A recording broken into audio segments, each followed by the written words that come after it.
Thank you. Thank you and good evening. Tonight our subject is Sir Oswald Mosley, whom many of you will remember.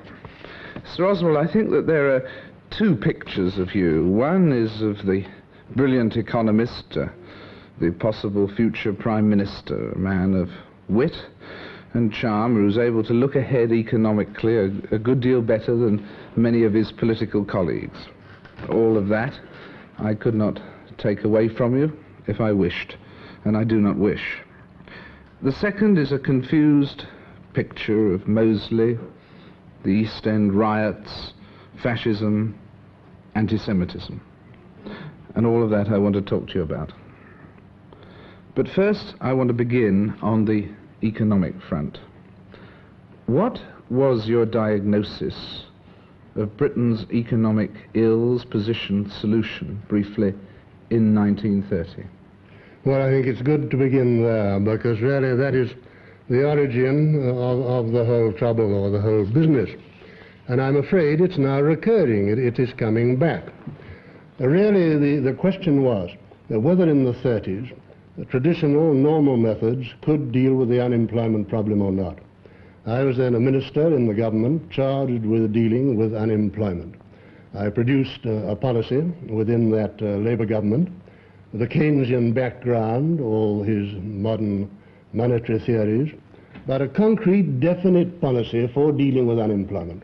That is, it put to work about 700,000 or 800,000 people at once, and beyond that there were plans for reconstructing the country and bringing us into a Commonwealth system which would permanently eliminate unemployment and enable a balanced economy with a high purchasing power for all the people of the Commonwealth to be created. Now, we all know about 1930, and at that time everyone indeed spoke when you made this diagnosis of your brilliant future and so on. You said in that, what you were just saying, that it seems similar to you, things are coming back now. Why do you say specifically that the situation now is similar to then? Yes, I think so, and I'll tell you exactly why. The basic trouble then, quite different to the present situation, was an overproduction in relation to the given market. That is, the purchasing power of the Western world was not sufficient to absorb the goods which industry were producing. And at that time, as much in America, the technocrats, as they were then called, who were highly paid engineers of American industry, were showing that the productive potential of America was so enormous that existing measures could not possibly absorb it, and as a result there was unemployment, enormous unemployment there and also here. Temporarily that was solved by the doubling of the gold price by Roosevelt, but very temporarily, because that was wearing off after 3 or 4 years. Now that's not the only problem, that's the general problem. The particular problem was the inability of Britain, this top-heavy island, to sell nearly a third of its total production on the markets of the world in open competition. Originally we had a monopoly position in the markets of the world. That was passing away, and we were subject to intensive competition and failing to do it. Now these factors have been masked in the post-war world. First of all by the armament boom before the war, then by the war itself, then by 2 small wars, Korea and this new war in Vietnam, which of course absorb an enormous proportion of world and American production in particular. And that has masked and concealed the situation completely. There's been a world boom. And what are the political parallels now, then? The parallel is, on that situation of developing crisis, it's only just beginning. So only just beginning to feel the effects of that, it having been masked so long. But in that developing crisis, the government of the day does precisely what it did before. That is, coming in on a socialist or advanced program, it takes over at once the position of its opponents and applies conservative policies, even more conservative than the policies of the Conservative Party, and fails to meet the situation, holding the pound with deflation and all the old traditional measures, and failing to meet it. That is why the situation now is exactly the same. And then you get the call for devaluation and the rest of it, which may, of course, occur at any time, not because they want it. The old lady never walks downstairs, she always falls downstairs. And when this crisis last emerged, you wanted a change of the form of government in this country to cope with it. What do you think is the ideal form of government for Britain today? Well, the first thing, if you want to do anything in the world, is to create a machinery to do it. I advocated in my resignation speech from the government a machine of civil servants and businessmen and others in Downing Street, which created, in the modern term, a real powerhouse. They are now talking about doing something of the sort, but 30 years later, I think the Daily Mirror wrote the other day, the powerhouse in Downing Street is one civil servant, one university professor, and Colonel Whig. Now they've lost Colonel Whig, and they're back at square one, as we say. Frightful blow. But do you want to change the system today? I mean, or do you think democracy is right for Britain today? Oh, no, that is the much larger question. I am absolutely convinced, for reasons I can give in detail if necessary, that parliamentary control must be maintained. That is, that Parliament must be able, by vote of censure, to dismiss any government. Otherwise, you may have people going mad and doing incredible things. We've had more than one example of that in recent years. Therefore, I am more than ever convinced it's right to keep parliamentary control. And when I gave evidence before the Parliamentary Committee, soon after I resigned, I did insist then on parliamentary control, subject to the right of government to act, so long as it retains the confidence of Parliament. Have you voted in a general election since 1930? I stood in a general election. Yes, I stood in the last general election. Yes, but have you voted? No, I shouldn't vote for either party. Because back in 1931, when you formed the new party, yes, you had a great many influential supporters and so on, and an impressive list at that stage. If you had, by some quirk, been asked to form a government in 1931, who would have been your principal ministers? Well, at that time, before I resigned from the government and immediately after, practically every young man, that is man under 50, young in parliamentary terms, agreed with me when I resigned from the government, made this speech. Conservative, Labour, Liberal, I can give names if necessary, but they're well known, all agreed with me. But for two reasons, we could not get the consensus of the nation at that time. But who would have been your most important aides if you had formed a government in 1931? If I'd formed a government in 1931 of young men, on the Conservative side, far and away the ablest, I thought at that time, was Oliver Stanley. Well, he had very many other very able people. For instance, Macmillan at that time wrote a letter to the Times. It was very brave of him, publicly supporting me. He mentions it in his memoirs. From the Conservative side, a good many others too. Aneurin Bevan signed my manifesto after I left the government, Labour. And Liberals, the ablest of them, I think at that time, was Mond, afterwards became Milchett. Not the old man, the ICI man, but his son. Now, and you think they would have accepted? Well, they did. They accepted my policy. And they would have joined your government? And if we had been in a position to form a government, which we were not, I think they would have joined.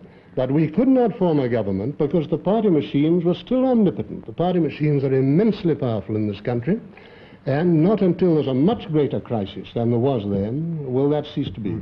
Right. Now, you have a position, you see, and here we come to that in 1931 you had a list of people, an impressive list of people who you felt would support you.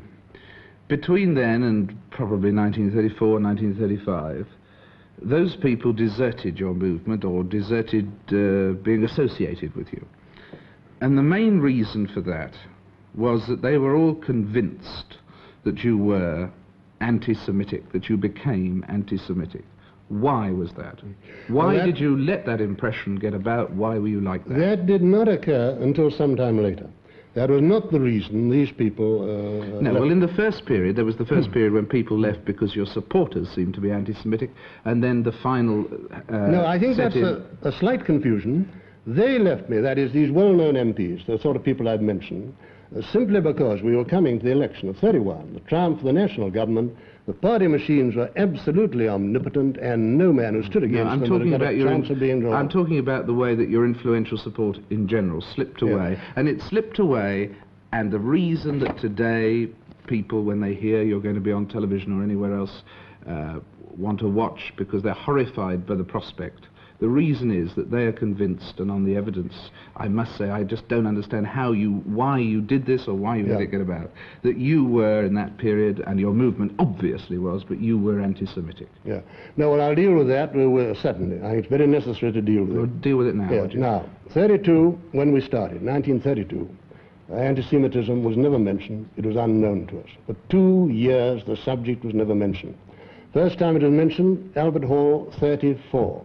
And mentioned for one clear reason, not anti-Semitism, because I contend and can prove that I've never been an anti-Semite, who I define as a man who's against Jews because they're born Jews.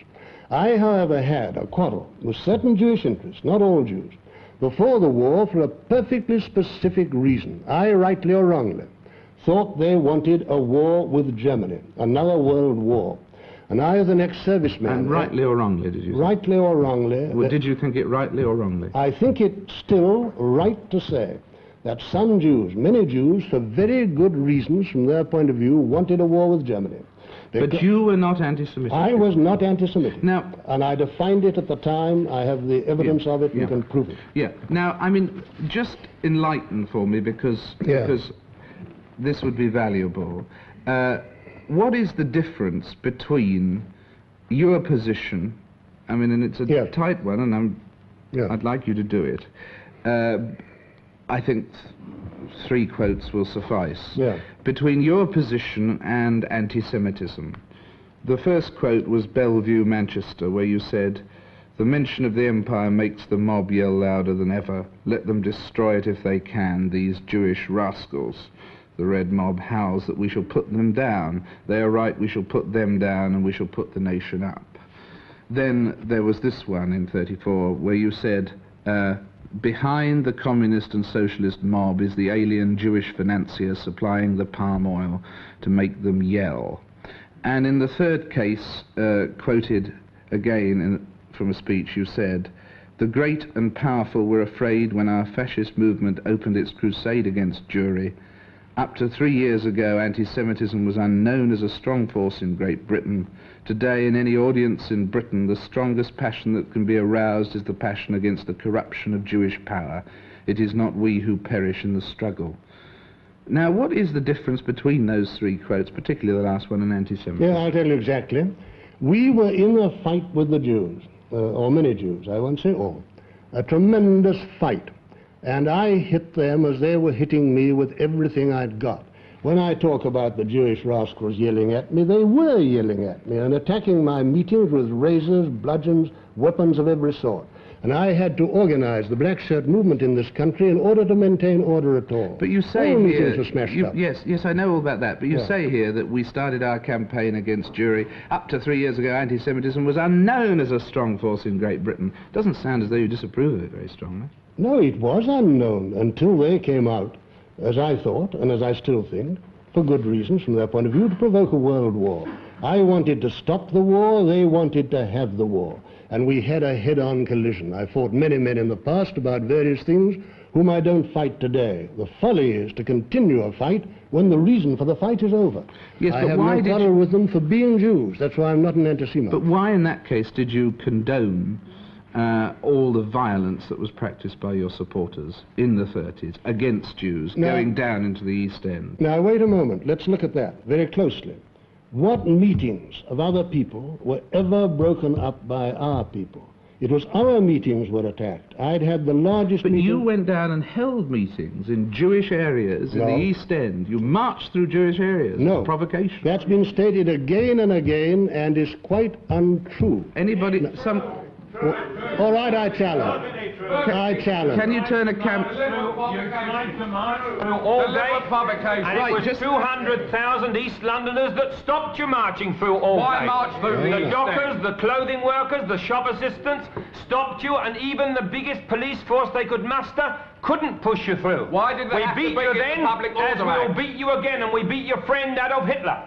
But we were predecessors. Can we just of move? those that beat Can Hitler. we just move this camera here a bit to one side so that Sir Oswald can see the person?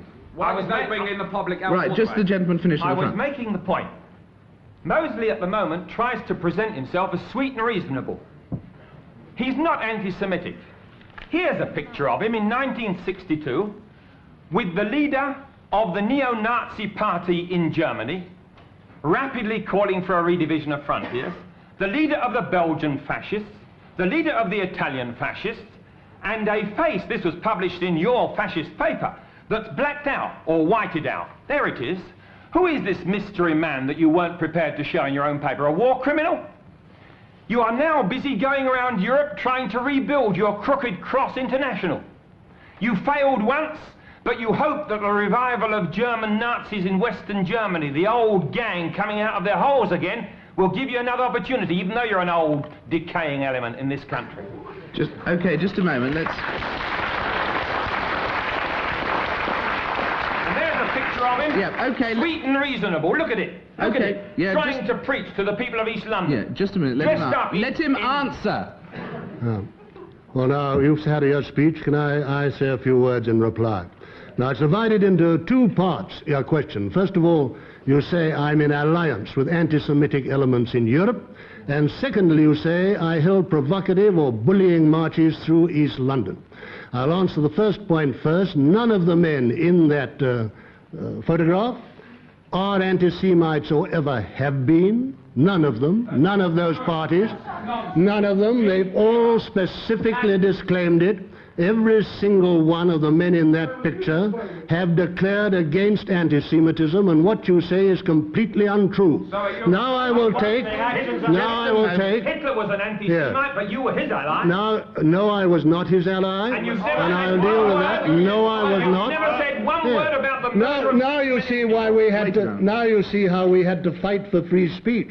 When you show pictures of me in uniform, it was because men like you came by the score to our meetings, enormous meetings like that in Exhibition Hall, London, 30,000 people coming to listen to us, which was in perfect order, because we'd stopped people like you breaking up the meetings. And I did that with the Blackshirt movement, and I'm proud to have organized and led the Blackshirt movement to restore free speech to Britain. Mr. Frost, heckling is part of the British tradition. Yes. Until heckling, but not shouting down, which is what you're doing. Shouting down. No heckler had ever been beaten and kicked and had bones broken and sent off to hospital. Never. Not since the ancient time. No. But you started a fashion that you learned from your friend Adolf Hitler. You thought that anti-Semitism... Now you want to make Just a minute, let him answer. You want to bring the meeting, as your friends often tried before, to a close and stop the speaker, either of the speakers, having their say. And that is why we organized to put people like you out when you denied free speech in Britain. And it was a right and proper thing to do, and they were magnificent young men, and I'm proud to have led and organized them to put people like you out of meetings. And since, yes, there you are, you will not allow other people to speak. And you are doing here what you've always done, denying free speech to other people, and that is precisely why I put the people like you out of our meetings. And I do it again. Now, do you want to hear the answer? Look, let him answer. You're arguing his case by not letting him speak. Yeah. Yes, you proved my case very well. Thank you, as Mr. Frost points out. Yes, you proved it very well. With people like you... Answer the question. Yes, righto, now we'll answer. Now, the thing we want to answer now is the question of East London, which Mr. Frost raised, and I should answer. I have never marched through areas like Whitechapel, never held meetings in Whitechapel since in 1931 a well-known Jew was my candidate there, so I had no need to march through. I stood in Bethnal Green, or our people stood, in the 37 election. We polled 23% in Bethnal Green, 19% in Limehouse, and 14% in Shoreditch. Are you seriously contending that we had no right to hold meetings in areas where we got votes like that? No, just a minute. I want to just follow up this for 1 second. You were saying, in answering all that, you were talking about where you marched and where you didn't march, and that you were not anti-Semitic.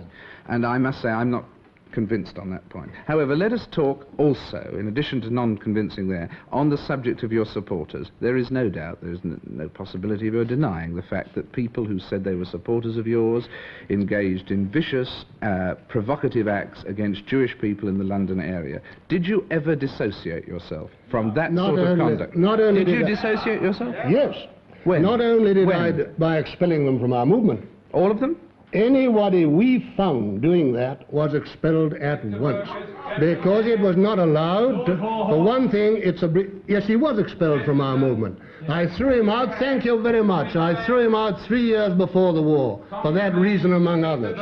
People were expelled who did that kind of thing. And we maintained our position of fighting fairly by political means, winning votes in East London as we won votes everywhere at that time. On the basis of stirring up race hate, on the basis of appealing to the lowest instincts of people, in the same way as Hitler won his mass support, by dividing people, saying it was the Jew to blame and not anybody else, you thought you'd use the same tactic. Not at all. And you did use the same tactic. Like the answer, or do you want to shout?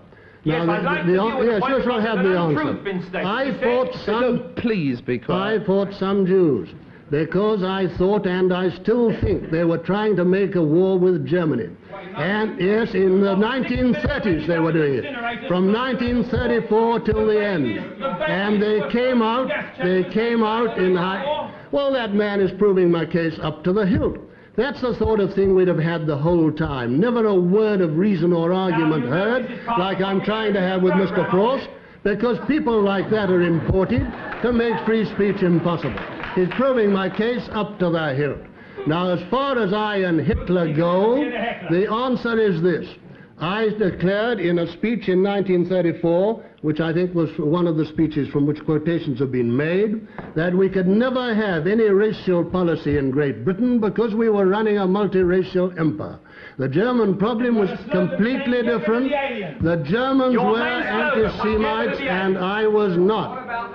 I don't, you can show anything you like, it's all on public record. We certainly have always been against the import of aliens, not only Jews, but people from abroad into the overcrowded housing areas of Britain, while our own people had not houses to live in. Right, Sir I was Oswald. against it then, and I am now. Right, Sir Oswald. Okay, just...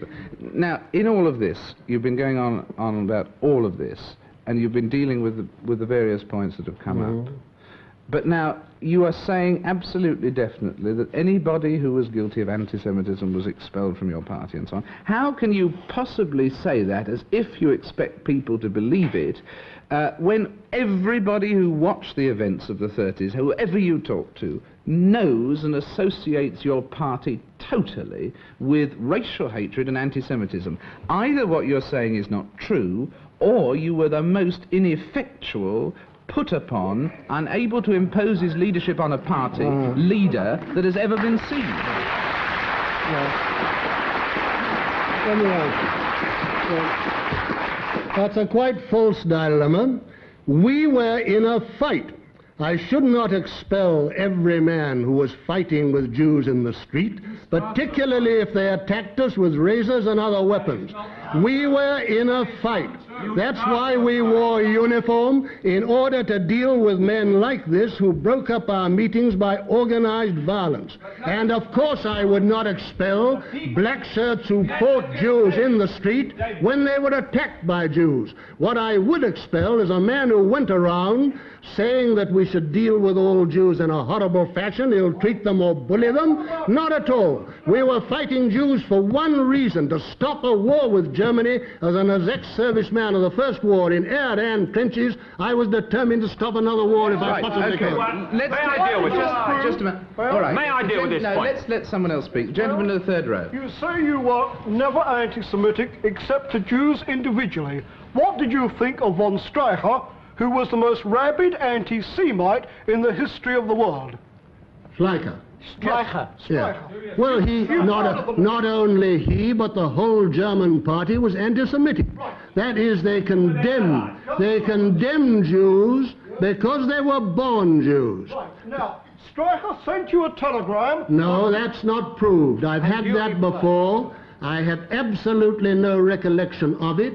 But wait a moment. If it was true, which it isn't, I was trying to keep peace with Germany. That is why twice in the 1930s I went to Germany, and I don't care what a man's politics are or what his opinion. I'm not going to sacrifice young English lives because I don't like his politics or his opinion. May I read your telegram to Streicher? No, because first of all, I don't believe it to be true.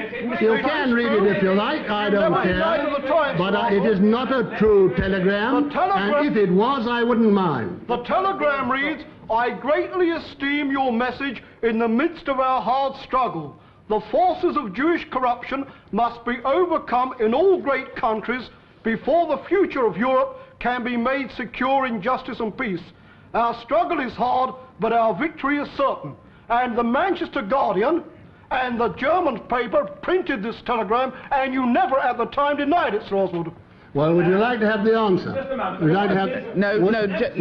Would you permit me to reply? No, you won't. You see, will you please be quiet? No, you won't permit me. Right. Now, the answer is this. As I've already told you, we were in a fight with those Jewish interests in this country in order to stop a war with Germany. And anyone in any country who supported us in that, I would send a greeting telegram to, although I think I did not send a telegram that time. Right. But anyhow, it doesn't matter. Sir Oswald, I think that the main point to emerge from that first half, when voices were not indeed speaking in concert, was the feeling that seems to be absolutely general among this audience about the way they see your campaign in the 30s, and at the same time the way that they see your relationship with Hitler as a damaging fact. If Hitler had survived to the end of the war, would you be in favour of his being tried and convicted for war crimes? Yes, I think anyone who has committed crimes should always be tried under whatever law exists.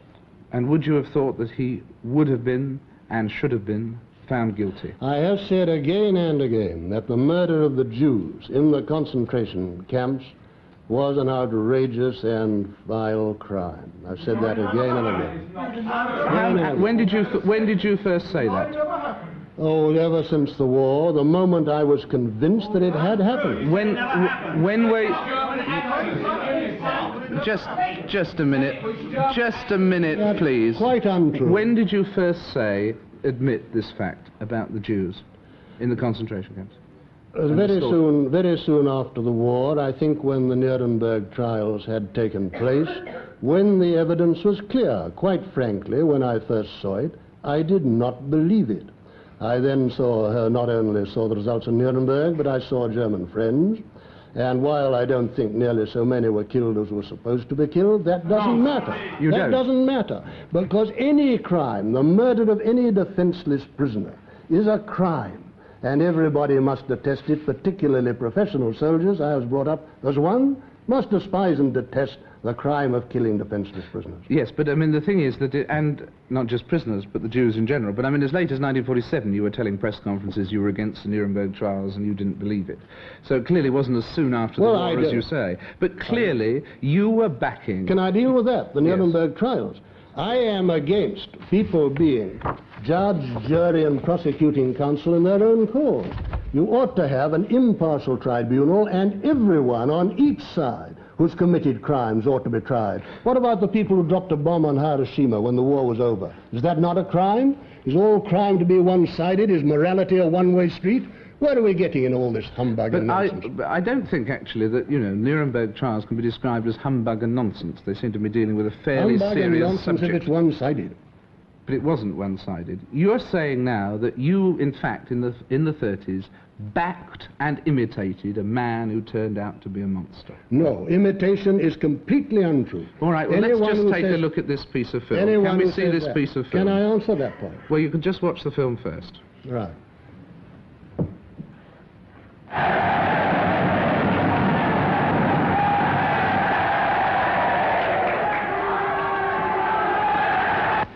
Sooner or later, in the lives of great nations, comes the moment of decision, comes the moment of destiny. And this nation again and again in the great hours of its fate has swept aside convention, has swept aside the little men of talk and of delay, and has decided to follow men and movements who say we go forward to action. Let who dare follow us in this hour. That is the permanent, the mighty mood of Britain. And I claim that in the ranks of our Blackshirt legions march the mighty ghosts of England's past, and their strong arms around us, and their voices echo down the ages, saying onward. That is one of two people speaking there. It's reminiscent either of Hitler or of Charlie Chaplin's Great Dictator. Which is it? Well, that's a very smart question. Personally, I think it a very good speech about England's greatness, to which we've all just listened. But what's all very that glad. Business? What's all that business? But don't you know what that is? What an incredible question. That is a salute 2,000 years before Hitler was born. Of course it's a salute 2,000 years, but whose salute was it in the 30s? First Mussolini, whose salute was it in the 30s? And then Hitler. And who's it reminiscent of Are there? you saying that Hitler... Everyone in that audience... Are you saying that Hitler imitated Mussolini? No, I'm saying that everyone in that audience is not going to think, oh, there's old Ozzy imitating someone from 2,000 years ago.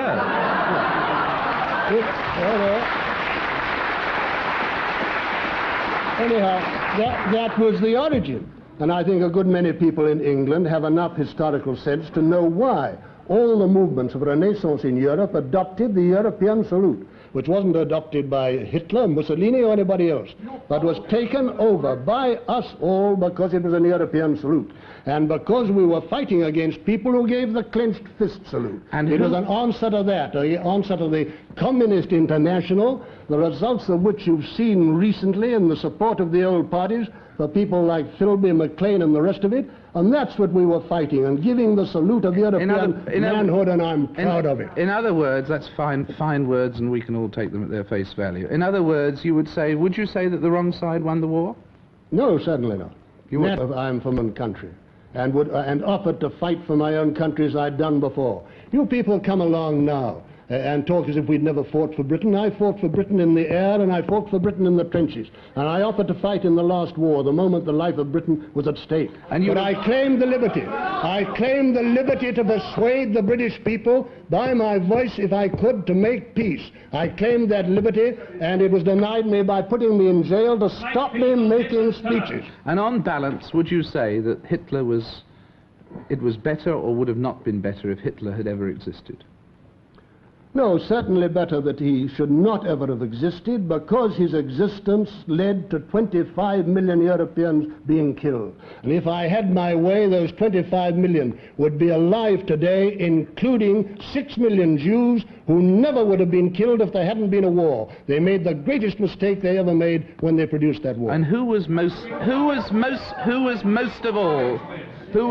of all responsible for the 1939 to 45 war? I'll tell you exactly.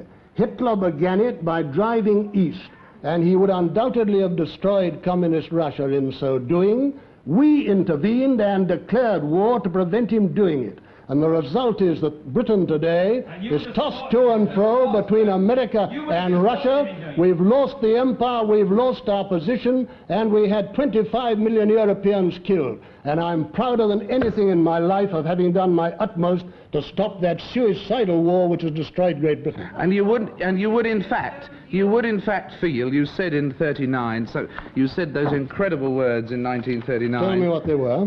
Where you said that this was simply a Jewish financier's quarrel. You don't think at that time we had a moral choice to take of whether we were going to try and prevent all that Hitler was doing? A clear and fair question which I'll certainly answer. No, we had not, and I'll tell you why.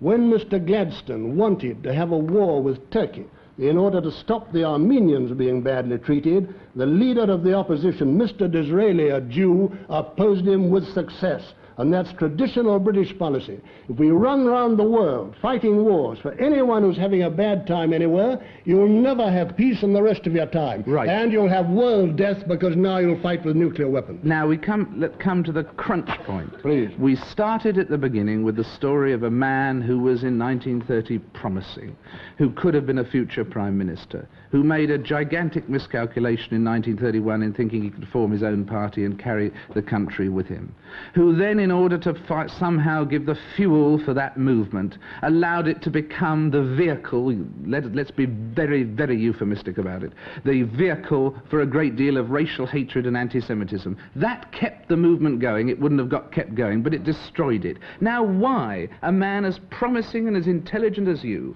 couldn't you see that the decisions, or lack of decisions, of you in the 30s were, in the short term, evil, and in the long term, totally disastrous, so that today you're either a hated or a joke figure. You can never regain that lost ground. Why did you make that mistake? It's a personal tragedy. Let me take you up on that. I've dealt with the Jewish question, but of course it wasn't that in the slightest which got us going. It was unemployment. You never heard of unemployment? There was terrific unemployment. That was the origin of our movement, and of these movements in every country. Unemployment, vile housing, the utter failure of government to do it. And that's why I got going. And I was right when I could not get the old parties in Parliament to act, to try to form a new movement. And I was right, in my view, to try and stop the World War. And today, you've nothing to show for it, and when your candidates stand in elections, they try and choose in 66 the 3 areas where they can capitalize most on racial unrest.